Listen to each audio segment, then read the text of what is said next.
Благодарам подпредседателя, почитувани представници на владата, почитувани пратеници.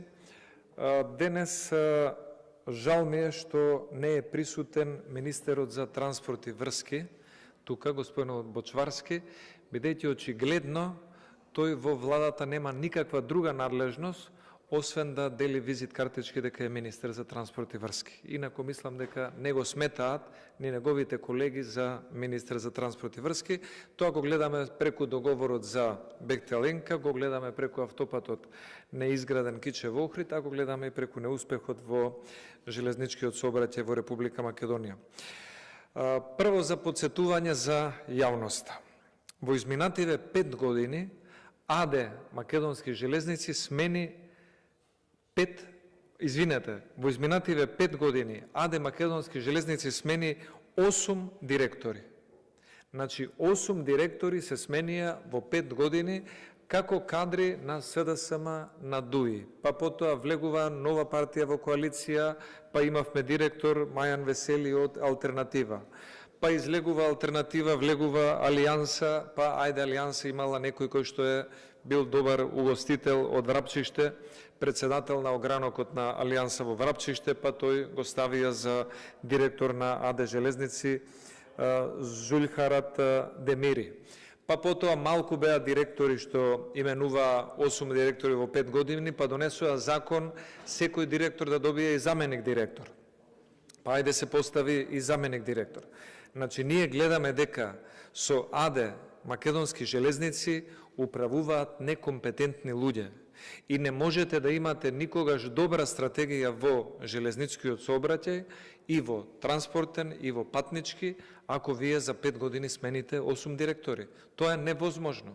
Нема можност кој да е директор, без разлика дали е машински инженер или последниот овој што е келнер, не може во рок од 6 месеци од една година да развие некаква стратегија за да направи некој план и да го подобри перформансот на предпријатието.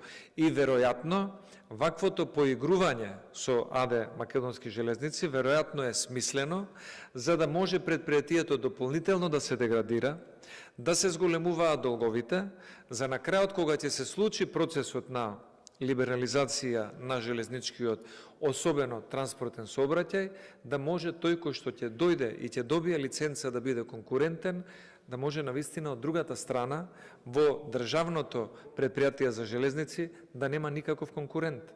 Тој да добие доминантна собственост затоа што ова предпријатие се занимава со неисплатени плати. Еве ќе ве подсетам, во јуни месец 2023 година се исплатија платите за април во ова предпријатие АД Железници. Во октомври месец 2023 година се исплатија платите за август 2023 година во АД Железници. Владата нема никаков концепт.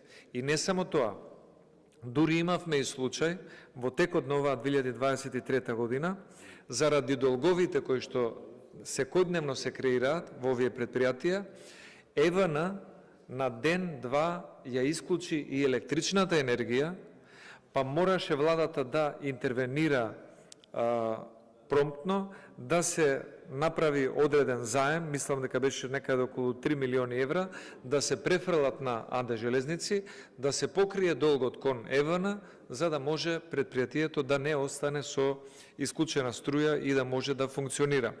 Инаку, немам денешен податок, но податокот од март 2023 година е дека АД Железници должело 69 милиони евра.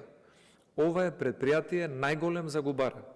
И доколку го следите предпријатието наназад во изминативе 5 години кога сменивте 8 директори, ќе видите дека долгот енормно се зголемува од 2017 година до денес.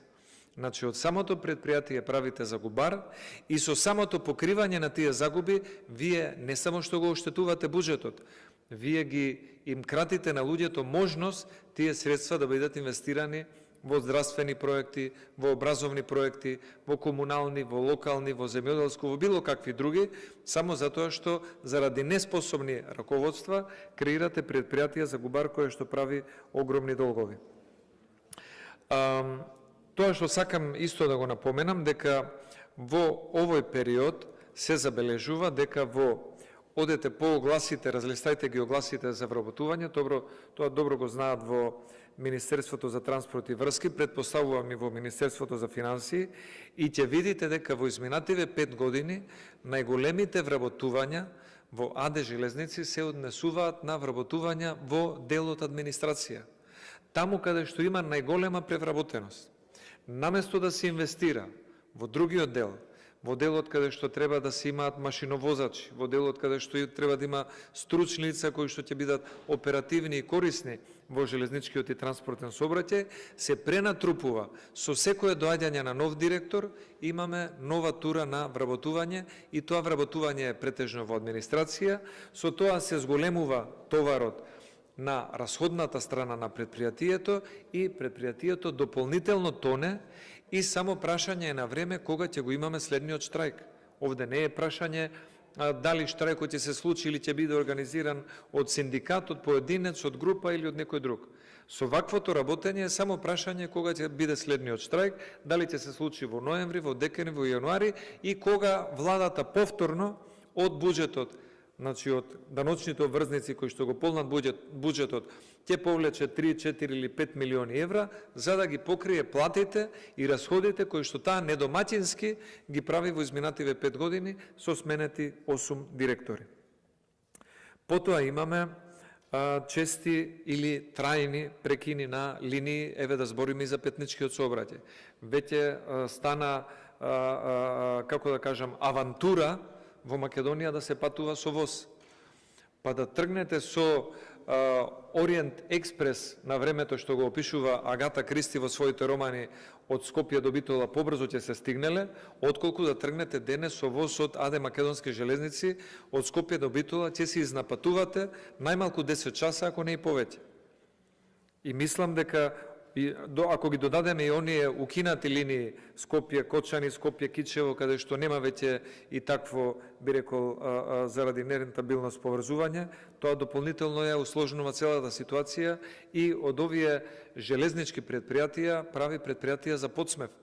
Наместо да бидат предпријатија кои што на граѓаните ќе им нудат услуги, ќе им нудат услуги и на стопанствениците, па на крајот од криштата и ќе го подобрат угледот на Македонија и за странски инвестиции и стопанственици, овие предпријатија се на работ на преживување или на работ на ликвидација или на стечај.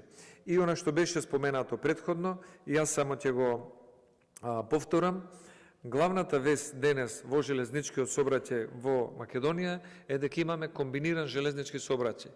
Се возиш од Скопје со воз до Градско, застануваш, те претоваруваат во автобус заради нарушени статики на мостот на реката Црна, потоа те возат или до Криволак или до Кукуречани, па оттаму те превземаат повторно со воз, зависно каде сакаш да проложиш.